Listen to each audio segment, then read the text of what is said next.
the message, a call for unity.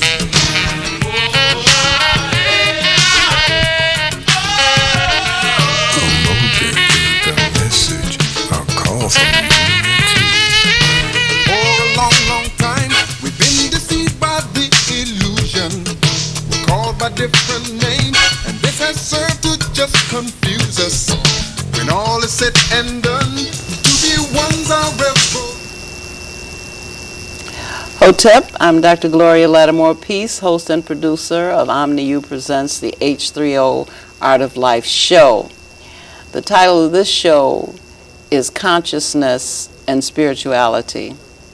And I really want to confess that I'm not really sure what I'm talking about here, because even though I did look at some references supplied to me by my guest, I found I had more questions than I knew that I would have. And I'm glad to have the guest that I have, because I'm knowing that he is fully capable of answering all these questions. And so I will introduce him with a question. I'll ask the question and then I'll say his name. My guest says that 96% of our experience, let me quote him. 96% of our experience of being alive is outside of our awareness. Now that just topples me over right now. 96% of our experience of being alive is outside. What are we managing to do with 4%? Professor Hunter Haviland Adams III. You know, that's really a profound question. But, you know, one thing, it's even deeper than that. Astrophysicists like Neil deGrasse Tyson, who has a PBS show on Nova that comes on, outstanding program. He recently was asked about the universe itself, and he gave an astonishing statistic, an astonishing reality that we don't know about 96% of the universe we know absolutely nothing about. So we not only don't know 96% of our experience we don't know. Is unconscious, right. And then the universe has 96% more of what we see, even with our telescopes and atom smashers, despite all we know, despite the certainty that we put in our faiths to give us. Doesn't matter what the faith is, whether it's Christianity, Islam, Buddhism, traditional religions, shamanism, atheism, it doesn't matter.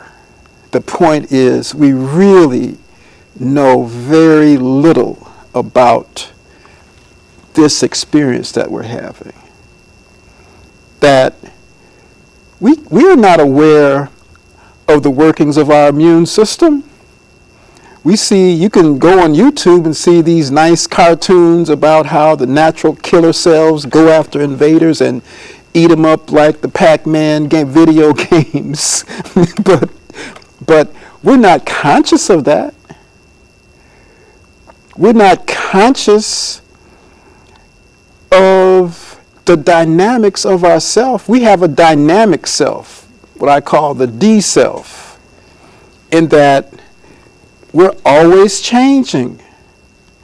Our DNA is not the same DNA we had a few moments ago because there's molecular turnover, right? So we can't locate our true self, our spiritual self, within anything physical. Mm-hmm. It's not possible because everything is changing. Now, granted, okay, Hunter, we still keep the same heart. Well, you know, we do get replacement heart cells. we do get replacement neurons because there's something known as neuron plasticity, that how our whole nervous system is constantly evolving and changing. In fact, every person's brain, the connections between these nerve cells, different types of nerve cells, is different. More individual than a fingerprint is the connections we have within our nervous system. The 100 billion nerve cells, over 100 billion supporting cells called glial cells to the regular neurons. And then almost 100 billion cells in our cerebellum, which deals with all our movement and articulation capacity. We don't know. We don't know. And it's humbling when you start to study this, of how much we don't know about what we think we know. So it's really a challenge. This is our greatest challenge, to understand ourselves and to come to grips with the information that makes us up. Really, we're just information. Information is just physical, so-called physical processes in action, and they generate information. And so we are the product of this information.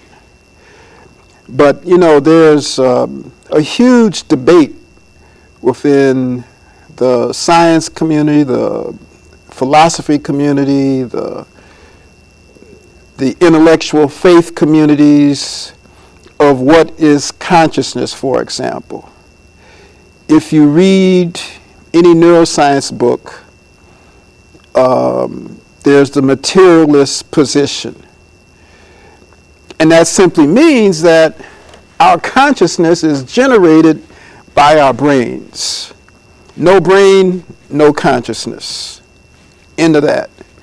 But if you have a good neuroscience course, like I did when I studied at a university in London, you discover that you're taught that our nerve cells are similar to sponges, where we do absorb a lot of information, but structurally, that's our evolutionary relationship back to a sponge. But then we start looking at how things are interconnected, roots of a tree and Fibonacci sequences, 1, 6, 1, 8, on and on and on, you know, the sacred numbers, which a television show is based around, called Touch, very interesting show. That these connections, there's connections within connections within connections. It just goes on and on and on.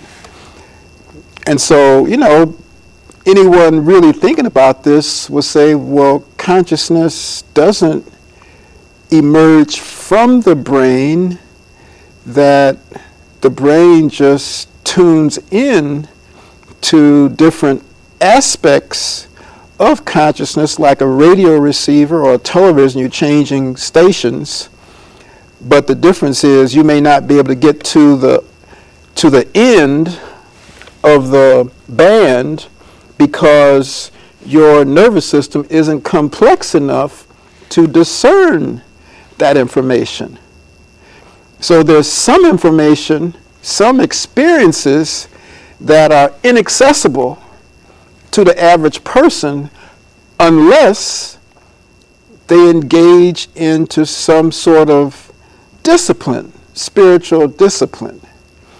And that could be something like yoga or meditation, even plant-based experiences with plants that alter your reality, or going into a flotation tank that you want to go back to the womb, have that experience, or experiencing the dark, being in a cave for 7 days or 30 days, then those types of experience, or being weightless, for example, mountain climbing, those kinds of experiences shift your bandwidth of possibilities of knowing, of getting information from outside, seemingly outside of yourself.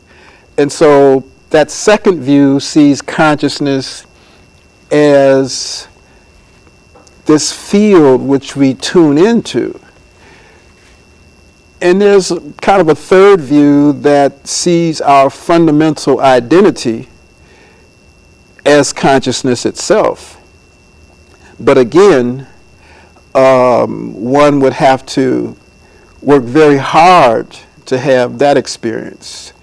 That, we can have experiences of oneness with the universe, with nature, going mountain climbing and looking at the vast vistas out there, if anyone's had that experience, or being on a ship, tiny little ship in the ocean, that helps you realize your insignificance in this grander scheme, or being in a forest and you're hearing the insects singing. You say, wow, you're tuning in to the patterns of the sounds, and suddenly the forest isn't scary anymore. You lose yourself. You lose your I self, or your ego self, or your phenomenal self in instances like that. But that's something that typically is temporary. It comes and it goes. So it's a huge issue, and it's humbling to know that most of our experience is outside of our awareness, that we know very little. Most people don't even know how they think. One of the problems of learning is, why is it that this child learns fast, this child doesn't? This child is a, quote, slow learner, right? But this child just gets it just like that. But why is that? Because they're wired differently. Their brains are wired differently. They've had different set of experiences. They're being influenced by things outside of themselves. They're being co-parented by the media, for example. Depends on to what extent. Are they looking at, 5 hours of television a day, or are they studying 5 hours? So all those factors come into play, because we're just taking in information. When we're reading a book, this is just information. We're discerning, decoding this text, these symbols, and somehow, and this is a mystery, somehow these symbols that we're reading, that we're experiencing, get embedded in our biology. That's really amazing. That a picture can become embedded within us, that we could dream about that image that we saw. That image may frighten us at inopportune times. It may suddenly appear. That's really amazing. How does that happen? Or we can take that image out of that context in a dream and put it into another context. We can develop a relationship with the image that allows it to become it gives it a power. part of an experience that we are not actually having, we're dreaming that we're having. Right. And so when someone says, oh, you're the daughter of a slave, so you're worthless. And so those words, images associated with it, when they're put in the geography, the ecology of the experience of people, then you have to consciously say, no, I'm not that. They weren't that. They were human beings. You have to constantly refute that lie, that stereotype, because it may not be embedded. You may, find it offensive, reprehensible, and untrue, but others believe it. They believe that. That's part of their world. That's part of what makes them up, is that they can't exist if you are a worthwhile, worthy, and wonderful human being. their existence is threatened by the very notion that you're a human being and not something else, not an animal, not a beast. They can't exist. So it's really complex. And that's the O self, the other self, that's embedded also with us, within everyone. That you have a self, which is the self that comes to be from all your relationships with other people, not like you, including other family members, because they are not you. Physically, they're not you. From your teachers, from other ethnic groups, from other professions, on and on and on. All of them make up you, part of you. And so you have a relationship, unconscious, with all these other selves. That's really something that we think, well, I'm me. I know who I am. I am the name that was given to me by a parent. Is that who you are? Your name? Does your name define you? Ultimately, no. That's just a tag, that if you're on Facebook, someone may tag you in with a photo, and, they're sharing this photo with you, and you're tag, you're it. So now you are this name. A dog can respond to Fluffy. That was one of the name of our children's dogs years ago. But the dog isn't the name. But the name becomes a dimension of yourself. So in Kemet, the Ren, or the name, was part of oneself, but it wasn't your real self. Didn't the name precede the self? No. There were not names in the language. Were there not names already waiting to be assumed or waiting to be all language is attached? No, we all have created language to communicate, from simple sounds to more complex sounds. Well, I'm giving them meaning. I'm just thinking about, if you get an African name book, they will have names that have to do with every aspect of the culture, every experience, and so forth and so on. Days of the week, days of the week, year. And so when the child is born, the name he was born with. So it's the name he was or she was given. The name he was given, they say though, but that's what they say is, he was born with this. If he was born on Wednesday, he was born with this name because this name belongs to him. Right. And so if he's the last that the community has decided at some point in the past. Right. He's the last born of twins. Or he's the child was born while the father was away from home. Right. So everything that when you hear the name, you know something about this person, because if the person has enough names, as in Dr. Elkin Satole, if a person has enough names, you can, if you know the language, you can know that person's history. It's almost like a file. Sure. But I'm agreeing. That's not what you're alluding to here. No, what I'm saying is naming still is a human cultural invention. Okay. And defining. Yeah, defining everything. Okay. Because that makes us capable of interacting with this experience that we're having at more fine-grained levels than if we didn't have names or to put labels, a picture or a label on it, to tag it so it becomes part of us. But we have to agree.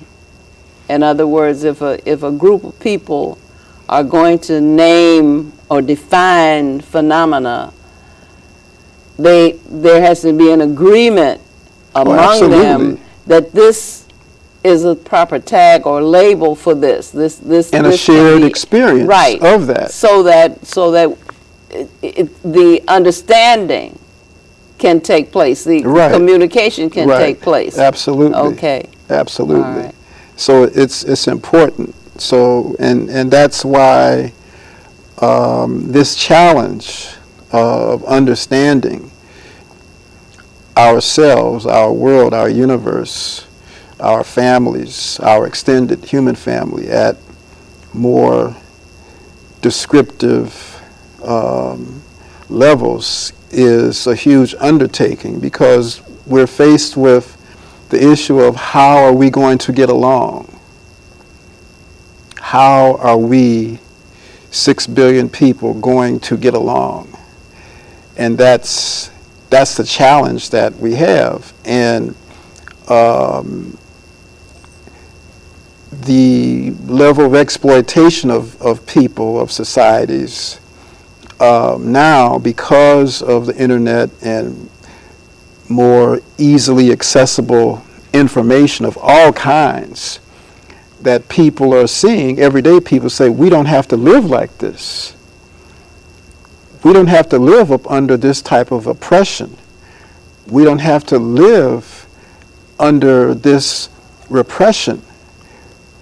That we have a right, by being born, of living without threats and intimidation towards our existence, towards our family's existence. That we have a right for clean water, clean air, because it's given to us in abundance. And so we have a right to have clean air.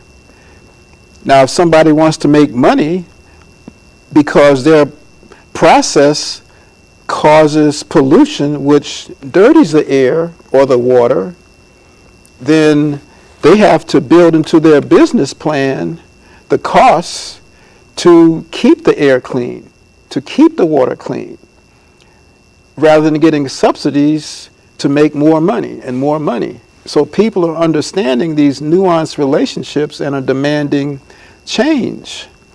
And it's presenting a challenge that existing institutions weren't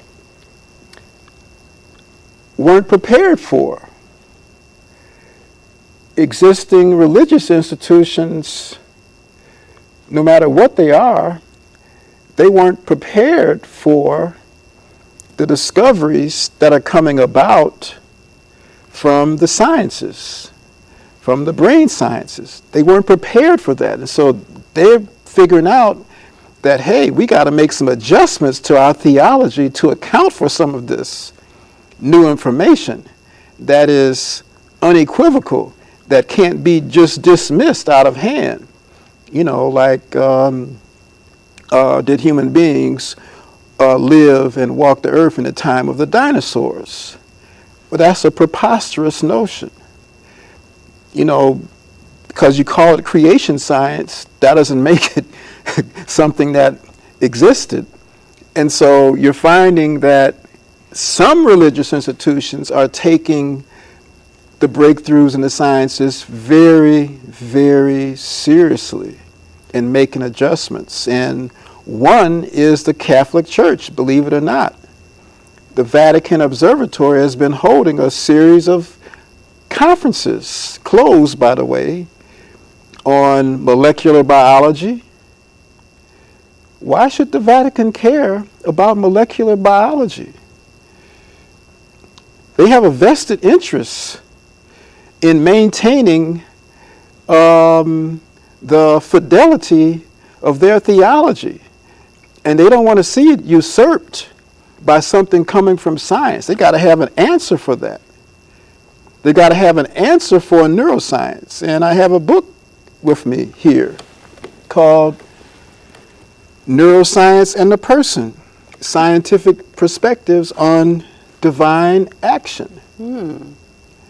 This was from a conference that the Vatican Observatory had.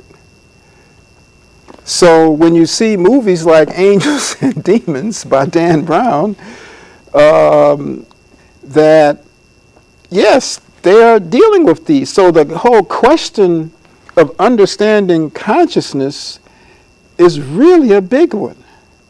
Really a big one. There's conferences, international conferences, that's been going on for several decades on consciousness, understanding consciousness, towards a science of consciousness, and so forth.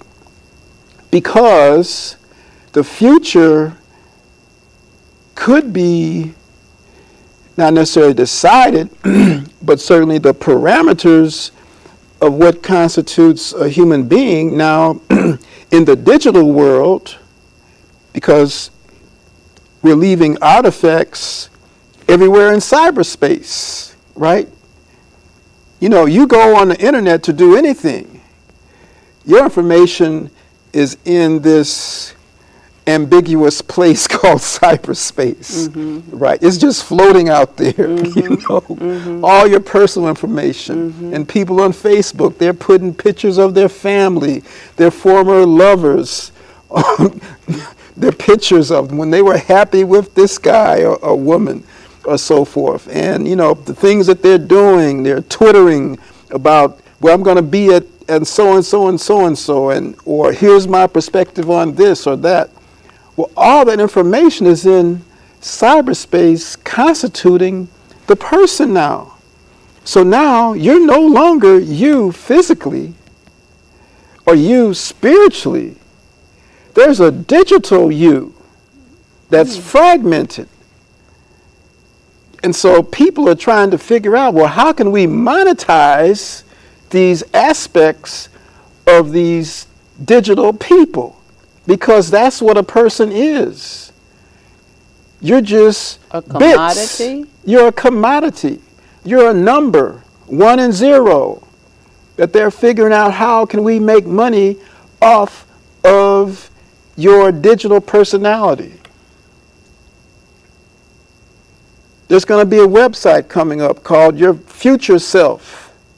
Define your future, yourself in the future, in the digital domain, as to how much of you want to be out there to be for eternity. So now people are reconceptualizing immortality. There's now a digital immortality. Beyond, you know, the pictures that we have of our loved ones and actors and entertainers and the images, the sounds, the films that they've been in. Oh, it's gone beyond that to the bits and pieces of yourself. That someone in the future, they can just type in your name and boom, they'll pull up all these little, more than Wikipedia, pull up all these little bits and pieces of you that's been online. So it's not America online anymore. It's you online. But you know, that's exactly like the market in derivatives, where parts of houses, you know, they took parts of real estate deals and they bundled them together, not necessarily an entire property, but just attributes of the property with the attributes of another property, and they bundle all of these together and they sold them as derivatives, and people bought them because they had value, not because they were the objects themselves and the entire objects, but because of the contract or the promise that was the underlying feature of this new valuable thing. Right. So here you are saying the same thing. They're taking it to people, to human beings, that now you try to figure out how to package derivatives of people, because your digital image or your digital self is Your a voice. derivative Right. of whatever this is that's physical, that's Right. sitting, that is not online in cyberspace, but is sitting in a chair maybe in your living room. Right. This is It's fascinating. well, I almost said this is insane. Well, that's why people are playing Second Life. It's a game called Second Life, where you create an avatar of yourself, not like the movie, but an avatar of yourself. You define what you are in in your second life, and you can be polysexual, all kinds of things. No boundaries. No, there are no boundaries Right. in Second Life. And so you can go about and interact with these other avatars. You can buy and exchange products using real money Right. for these virtual things Right. in Second Life. And it's really attractive to youth because they can escape this life. And so Second Life becomes more real than this life, terrestrial life, earth Virtual life. life Right. Virtual life becomes more real than real life. than real life. That you can put on some goggles or a helmet and get into a virtual reality. And this is it's the strangest thing you can ever experience, when suddenly you are not your body anymore. That you're moving around in this virtual space, but your body is sitting in a chair. Mm-hmm. It's really a disembodied experience. Mm-hmm. It's really weird. But those are the type of experiences that the men are having when they're piloting those drones that are bombing folks in a lot of different places. So they're detached from any responsibility, any remorse, any feelings of any kind toward the destruction that is associated. They have no with what feelings they're at all. doing. How Right. can they? Because it's a video game. Mm-hmm. They're trained on video games. Mm-hmm. So how can they have feelings for the people, the children that they just blew up by mistake? Oops, casualties of war. So the notion of consciousness really becomes central in all of this, is that what are we evolving to? I'm sure many of your viewers probably have heard about people who, the whole science of cryonics, of freezing themselves. To be awakened at a later time, date. when that disease is Right. a cure has been found. Right. And so some of them are just freezing their heads, believing that in the near future that they can attach their head either to another body that's been grown, or download their networks into some computer and live inside of this computer. And so this field has evolved into something called transhumanism, of transcending humanity in the near future, that at some point these bodies will not be necessary to have an experience. Mm-hmm. You won't need this body anymore. Mm-hmm. So transhumanism, that's on the horizon. Your viewers can just Google transhuman. You'll pull up a whole lot of stuff that might even be scary. Because you said, wow, what is wrong with these people? Where's the spirituality in this? Is there going to be a transhuman spirituality that comes about? Well, they haven't thought about that yet, because they're looking for this singularity when there's this big shift. And I don't mean December 21st, 2012, because really the earth lines up with the sun every year. And we're always on the outskirts of the Milky Way galaxy. But that's a whole nother subject. But it's important that we pay attention to all of this that's going on, and I know it's going to be difficult for a lot of people because so many African people, whether it's in diaspora or on the continent or Latinos or so forth, they don't like to deal with science too much. And, mainly that's come about from misinformation from the theology that they've grown up in and or have inherited. That, they want to see things are deterministic, that, well, this is how it is because this is how it is. I said, well, there is randomness. There are some things just happen because they happen. That's just how it happens. You're now a believer in everything happens for a reason? Well, it happens for the reason that we give it after the fact. Okay. We give a reason for it after the fact to make sense out of it, because the main thing about human beings is that we tell stories, that we exist by telling stories. Our life is a story. And so it has to make sense by being put into a story to give meaning, because so much happens that doesn't make sense. Random killings of 6-year-old children.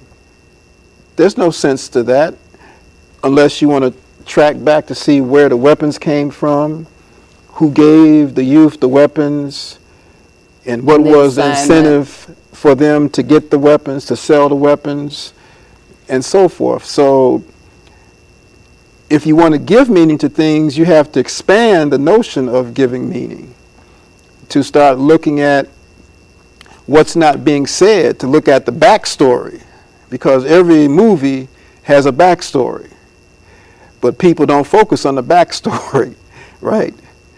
And from the backstory, a cover story is generated, Mm-hmm. Because you want to hide the backstory, so you create this cover story. Mm-hmm. So, we have to be a bit more discerning in trying to understand things. And Isn't that part of consciousness? well, that's part of The ability to discriminate, to discern. Right. Absolutely. But, this society today cannot exist with people making those types of appraisals, that they need to be kept ignorant and confused. Disinformation has to be constantly thrown out there, because it's a big challenge. How do you manage 310 million people? That's where we get the unreality industry Right. from. How do you manage 310 million people? That's a huge challenge. So there has to be mechanisms of social control, of thought control. And so there's a whole science to that. Kathleen Taylor, in her book Brainwashing, The Science of Thought Control, documents that this is what has to be. You have to consciously mislead people so they make misinformed decisions. It doesn't make sense. Why is it today that in this country we find ourselves relitigating the notion of labor rights, civil rights, and women's rights? We thought that was settled 30 years ago, that we would never have to have a discussion about the value of labor rights, the value of women's rights, the value of human and civil rights, that we thought we were past that. We thought we had matured as a country past that. But there's vested interests that make money off keeping people ignorant. And so they pay folks. They buy a politician or rent one, because they're replaced, every few years, 3, Or 2, 4, 6. Or they buy a newspaper. Channel. Or a television channel. Or to anchor people. because they got to keep, in their minds, to keep people ignorant. The party line or the storyline or the backstory. To keep the story going. Mm-hmm. That there's something wrong with you. We're told there's something wrong with you. That if you have these gym shoes, you can jump like Mike or play tennis like Serena or get her physique even. If you have these shoes, because these shoes will do it for you. Or if you put on this makeup, suddenly men will just be attracted to you. Or if you drive this car, women will be attracted to you. Women say, wow, look at that car. And so they create advertising based on now a lot of neuroscience. There's a whole field of advertising called neuromarketing, of putting people in MRI scanners and have them watch commercials to see and watch where they what's respond. lighting up on the brain. To see what lights up. Oh, we can tweak this, show this image for, a few hundredths of a second more, because that will stay with them longer. So this is the science of consciousness, the science of exploiting consciousness of people. And if you're not aware of what's going on, then you're going to be taken for a ride in your wallet. I read something today that said about multitasking. It said people multitask, but the brain doesn't. The brain does not multitask. The brain processes one thing at a time. Well, now, I don't know if that's accurate, but they were making the case that when you're driving and texting or driving and talking on your cell phone, you are not paying attention to driving. Right, your attention is serial, one thing after another. You can't attend to 10 things simultaneously. That you can't do. But your brain doesn't care. It's just engaging whatever sensory processes or what have you to deal with the information as you ascribe value to it on an ongoing basis. That's what's taking place, but you can only attend to one thing at a time. So your mind will wander here. So if you're attending to sending a text, you're not attending to driving. To driving. That's why people fall asleep, because, oops, wow, I took my eyes off the road just for that second, and boom, ran into the back of somebody. Just 1 second. But remember, you may be going 60 miles an hour, so you're moving quite fast. And you can't shift back and forth that fast. But people do it anyway. People don't understand the shift, the synapses, the things that have to happen in order for you to... The visual system is extraordinarily complex. Most people have not a clue as to how these photons of light that strike our retina and hit our rods and cones, and then an image is generated from that we don't see anything whole, and it's decomposed, and then it's reassembled. It's really amazing. It's really amazing that, and we are absolutely unconscious of it. We don't see images that are fragmented unless you're hallucinating or unless you have some lesion in certain parts of your brain. That's how we found out about a lot of things, because people have lesions and they may not be able to recognize a face. 60 Minutes just did a special. I saw that, yes. That's amazing. Yes. That a person can't recognize a face. 5 minutes later, they don't know who they saw.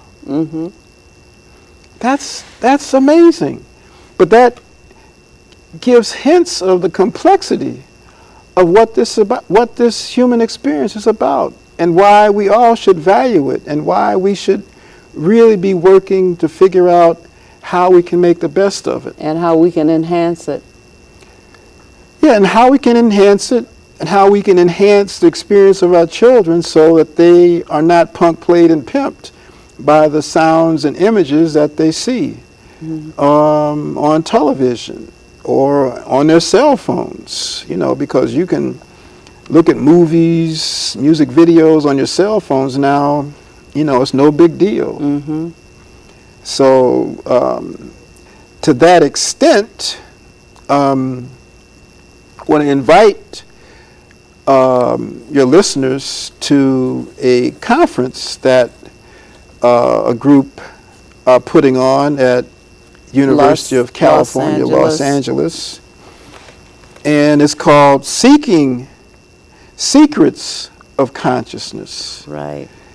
And we have a number of outstanding, internationally renowned speakers. Dr. Rosalind Jeffries, who is a brilliant art historian, is going to talk about rock and cave art and the secrets that they reveal,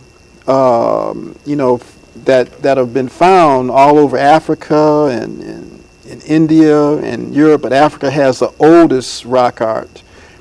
And because they were speaking to those people 70 or 100,000 years ago, we tend not to think that there was communities and civilized people that long ago, but there were. And they left record of that. But they left these enigmatic paintings on rocks and in cave walls that people are still trying to figure out, what do they mean? What were they communicating? Who are these images for? And so forth. And so Dr. Rosalind Jeffries is going to talk about that. Dr. Patricia Newton. Dr. Patricia Newton, current president of the Black Psychiatrists of America, is going to talk about post-traumatic slavery disorder. Now, that's controversial, but from her studies of, over 4,000 people, that she's discerned that there's some residual effects from the experience of this singular experience of dehumanization that African people suffered in the diaspora, particularly in the United States, that's showing up in abuse in families, showing up in diseases such as diabetes and heart disease, that there's some epigenetic factors that are transferred across generations. Some folks have said, well, that's not possible, but there's been a lot of work that's given credence to that recently, that and not just with Holocaust survivors, survivors of the Nazi regime, Jews and others, and their experiences, that third and fourth generations are having this stress and trauma related to what their parents or grandparents had, in concentration. Showing up in their behavior. In their behavior patterns. So she's going to talk about that. Dr. Richard King is going to talk about the secrets of neuromelanin, or melanin-containing nerve cells in our brains, and the relationship between them and the pineal gland and these altered states of consciousness, for example, and why they're so important in movement disorders such as Parkinson's disease, which there's an area called the substantia nigra, or black substance, very small group of cells, a few thousand cells, but are really crucial for movement. And when suddenly they start to die off, then people start trembling, they develop symptoms of which has now been labeled as Parkinson's. So he's going to talk about that. Dr. Spite, Dr. Carl Spite. Dr. Carl Spite, physicist, brilliant brilliant guy, down-to-earth guy. He's going to talk about some work that we've been doing on looking at how we process information, but in terms of patterns and patterns of information. And we've developed a novel theory about that process that's can be visualized as a tsunami. You know, we think of tsunami, this huge wave that comes crashing, but you know, there's some characteristics of that wave before it actually hits the shore that are significant. And one is that it maintains its energy and shape for long distances and for long periods of time. And if there's two of them opposing, and if they crash, they don't destroy one another, they pass through one another. Undisturbed. And so we've built up a model from looking at how our nervous system functions from the molecular level to the level of patterns based on tsunamis, or more technically called solitons. So we're going to talk about that. Professor James Small.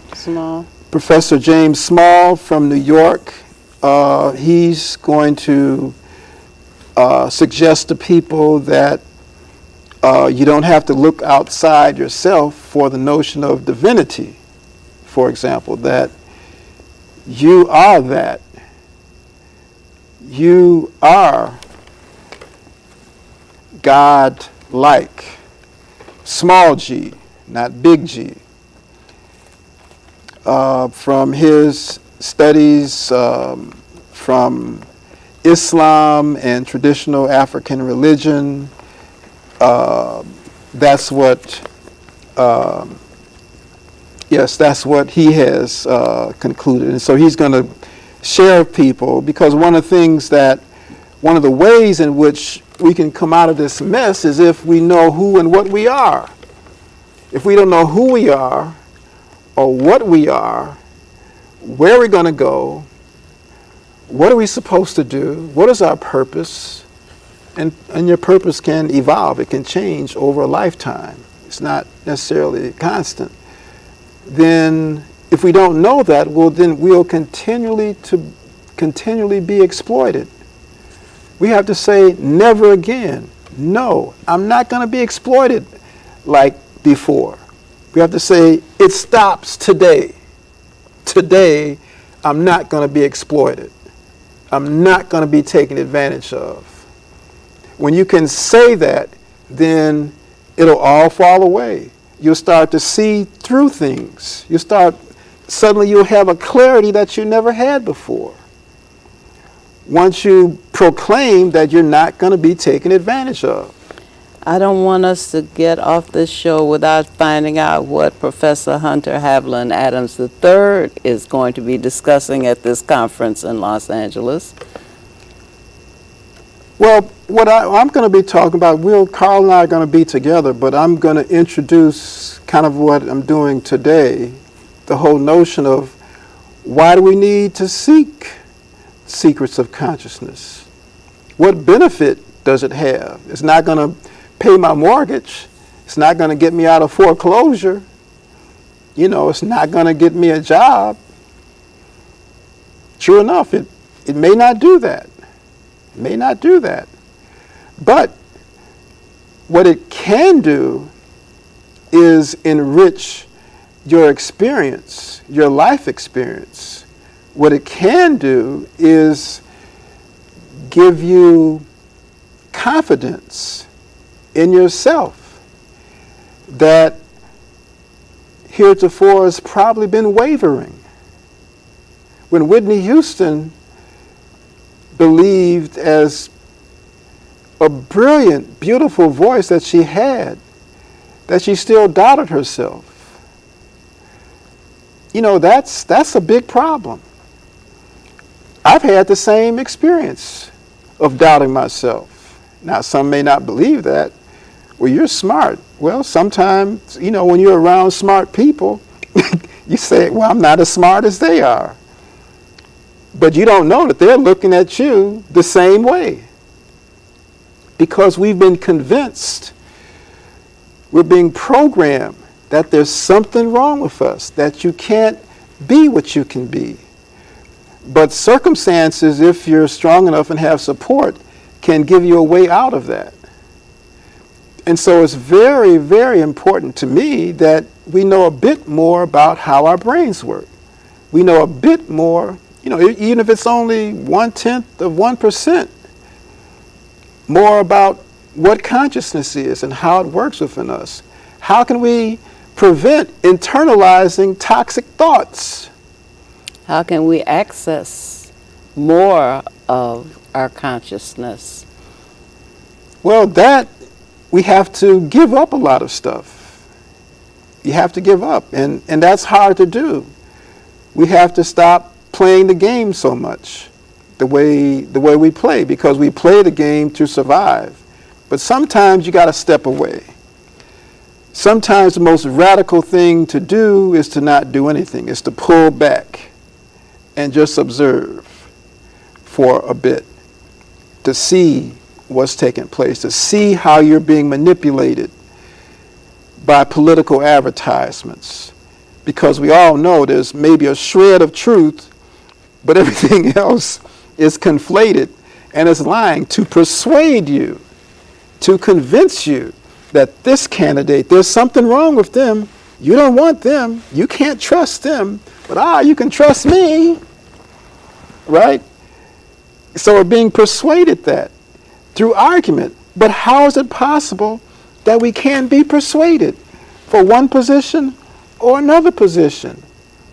How can 77% of certain people in certain states believe that the President of the United States is a Muslim? We've got 1 minute for you to conclude. Well, for information concerning our conference on consciousness, seeking science of consciousness, you got to email Richard King, md@gmail.com. Or you can email me, hhadams@gmail.com. You can go to the website, royal-circle.org for more information.